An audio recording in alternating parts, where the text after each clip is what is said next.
নমস্কার বন্ধুরা, দি নলেজ হাউসের চ্যানেলে আপনাদের সবাইকে স্বাগত জানাই।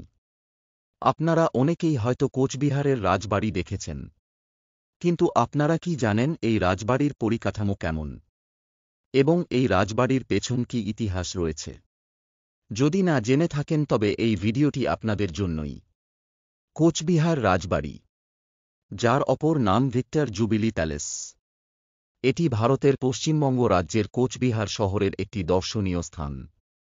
1887 সালে মহারাজা নৃপেন্দ্র নারায়ণের রাজত্বকালে ইংল্যান্ডের বাকিংহাম প্যালেসের আদলে এই রাজবাড়িটি তৈরি হয়েছিল। এটি ক্লাসিক্যাল ওয়েস্টার্ন শৈলীর দোতলা ভবন। প্রাসাদের একতলায় বিলিয়ার্ড রুম, গ্রন্থাগার, অতিথিশালা, ভোজনকক্ষ সহ 24টি কক্ষ রয়েছে। দ্বিতলে 15টি শয়নকক্ষ, 3টি বৈঠকখানা, 4টি তোষাখানা, 11টি স্নানঘর সহ মোট 40টি কক্ষ রয়েছে। দক্ষিণ দিকের ঘরগুলিতে রাজারানী থাকতেন। দ্বিতলে নাচঘর ছিল বলে জানা যায়। এই প্রাসাদে প্রকাশ্য সিঁড়ি ছাড়াও একাধিক গোল সিঁড়ি রয়েছে। সিঁড়িগুলি কোনোটি কাঠের, কোনোটি লোহার। বেশ কিছু সিঁড়ি গম্বুজের মধ্যে উঠে গিয়েছে। প্রাসাদের পিছন দিকে ছিল পাকশালা। সামনে বারান্দা লাগোয়া সুন্দর পোর্টিকো। গোটা রাজাপ্রাসাদ জুড়ে ছিল মেহগনি কাঠের আসবাবপত্র। প্রাসাদ নির্মাণের সময় প্রাথমিকভাবে এটি ত্রিতল ছিল। 1897 সালের 12 জুন কোচবিহারে এক বিধ্বংসী ভূমিকম্পে এর ত্রিতল ভেঙে যায়। প্রাসাদের অলঙ্করণে বেশ কিছু জায়গায় পোড়ামাটির অলঙ্করণ রয়েছে। একে বাফ কালার টেরাকোটা বলা হয়। অলঙ্করণে সিমেন্ট ব্যবহার করা হয়নি।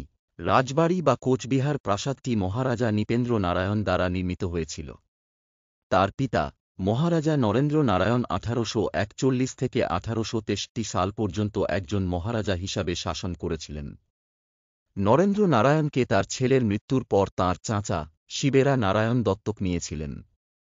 শীঘ্রই শিবেরা নারায়ণ মারা যান এবং সিংহাসনটি নরেন্দ্র নারায়ণের জন্য ছেড়ে দেওয়া হয়, যিনি সেই সময়ে অপ্রাপ্তবয়স্ক ছিলেন এবং বয়সে প্রাপ্তির পরেই কোচবিহার শাসন করতে পারেন। নরেন্দ্র নারায়ণের দুই পুত্র ছিল নৃপেন্দ্র নারায়ণ ও যতীন্দ্র নারায়ণ। 1883 সালে তার মৃত্যুর পর জ্যেষ্ঠ পুত্র নৃপেন্দ্র নারায়ণ মাত্র 1 বছর বয়সে সিংহাসনে অধিষ্ঠিত হন।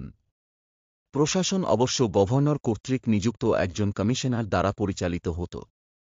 কমিশনাররা প্রশাসনের আধুনিকীকরণ নিয়ে আসেন, যা পরবর্তীতে অব্যাহত ছিল যখন মহারাজা নৃপেন্দ্র নারায়ণ বয়সে এসে শাসক হিসেবে নিয়ন্ত্রণ লাভ করেন। তিনি 1878 সালে শ্রীমতী সুনীতি দেবীকে বিয়ে করেন এবং 1887 সালে কোচবিহার প্রাসাদ তৈরি করেন। তাদের দুই পুত্র ছিল রাজেন্দ্র নারায়ণ এবং জিতেন্দ্র নারায়ণ, যারা তাদের পিতার মৃত্যুর পর সিংহাসনে বসেন। জিতেন্দ্র নারায়ণের ছেলে কোচবিহারের শেষ মহারাজা, যিনি রাজ্যের প্রশাসন এবং ভিক্টর জুবিলি প্যালেস পরিচালনা করেছিলেন। এই ছিল কোচবিহারের রাজবাড়ির ইতিহাস।